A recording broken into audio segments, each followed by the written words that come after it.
Hi, this is Bryce Martens. I'm going to continue with the Excel tutorial.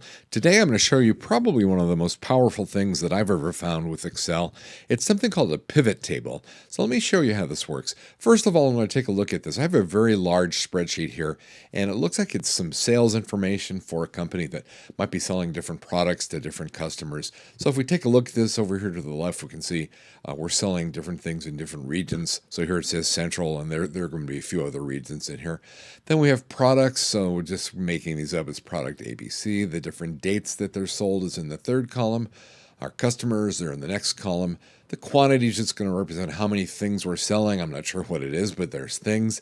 We have revenue from that. We have profit from that. So we have these various items. And if you just take a look a little bit, we can see what's going on in the spreadsheet. I'll just scroll down a little bit so you can see that there are very many columns here and many rows, and this keeps going down. So we have different regions. So now we're in the eastern region, and we just keep going down. We're going to be eventually going to hit the western region, so you can see that's down there. So the same thing. We have products, dates that are sold, customers, and if I go back to the top, this is a lot of stuff. And so if I wanted to do some kind of analysis on this, I would really have to do a lot of different ways to sort this or summarize it.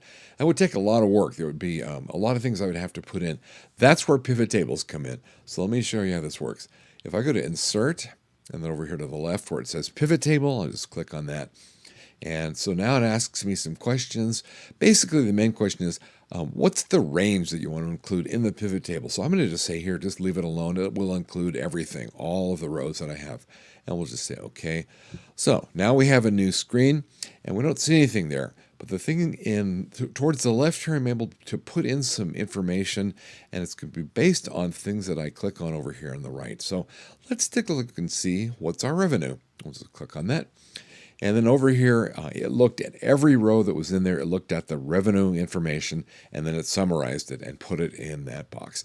Let's say we want to not look at that, but now we want to look at maybe another number, the profit number. So then it does the same thing. It just summarizes all of that, puts the numbers there.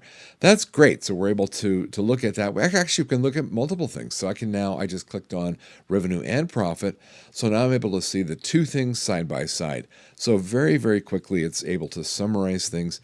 That's part of it. Let's take a look at something else. You can actually put things in categories. So I do have categories here. Let's take a look at the product categories. I'm just going to click on that.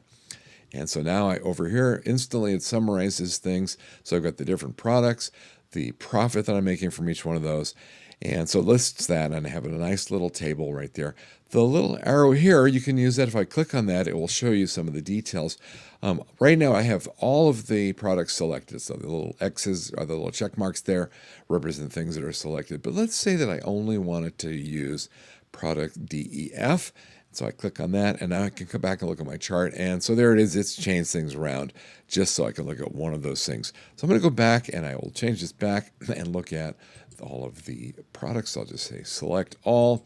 And so now I've got back to all of the products. Let's say that I didn't want to look at the products anymore, but I wanted to look at, let's say, the regions. So same thing. It shows me the different regions where things are being sold and how much profit is being made in different regions.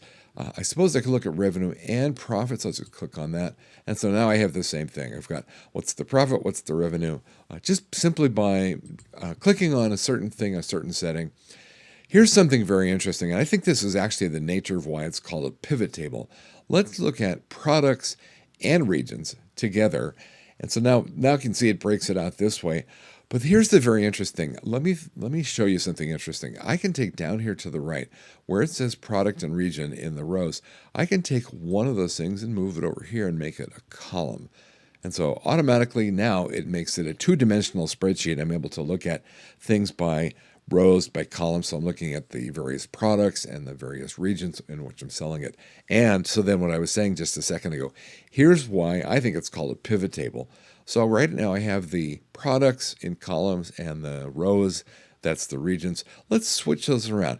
Let's move the regions over here, and then let's pivot the products down here. And so see what it means? I just pivoted things around, and I'm able to instantly get new information, a new way of looking at things. I can even go a step further and say, I want to look at the products that are being sold, and I'll just take the the regions out of here for a moment because you'll see what I'm going to do. I'll take the regions out, and then I want to look at the dates when things are sold. So I will just click on that. And now I have a spreadsheet where it shows me the products and month by month. Even if I took the products out of that, then I could just see, now I'm looking at month by month of what's my profit. And let's say I want to look at July. Well, I can just click on that and see what it does. So now it shows me that there was one sale made in July, and that was it. Maybe there's a different month where I have more sales. So I can look at August, for example. Yeah, and I have 3 dates when things were sold in August. So instantly I'm able to look at that. I can then, next thing I would just say, let's look at the customers. So now I can take the dates out of it. It has the months down here, but these are the customers, and I can see the profits that I'm making from each of those customers. It alphabetizes them automatically. I didn't have to do any of the work there. You can even go a step further and say, what are the customers by the products that are being sold? So now I'm able to look at it that way. Even further, I can say, what about the regions that I'm looking at? So it breaks it out that way. Maybe I want to move the regions up to here, and then I can look at, yeah, this is very interesting. This is stuff that I probably wouldn't have been able to see. It's some patterns in the data. So let's take a look at Bank of America right down here. Oh, maybe well, you can see this. I think it's pretty good. Bank of America shows you what are the products that are being sold and what are the regions where things are being sold. So instantly it sticks out. This one right here, there is no product being sold, ABC, in the Western region during that particular thing. So that shows me something. I would have not been able to see that anywhere just by looking at all of those rows and rows of data. So now instantly I'm able to see some things. Pretty valuable. Now let's say I just turn everything off here again, and so now I'm back to nothing, and that's it. So there's nothing left on my pivot table. Well, the best way to do this is to experiment with it, so I would recommend that. I will put the entire sheet, the worksheet, on the website, and then you can download it and try and do it with some pivot tables, and I think you'll get a good sense of what's going on. And like I said at the beginning, I really think this is the most powerful thing you can do with a spreadsheet, and it's so easy to use and gives you a lot of ways to analyze data and maybe to see patterns that you wouldn't have seen otherwise. So that's it. I'm a big fan of pivot tables. I think you can tell that.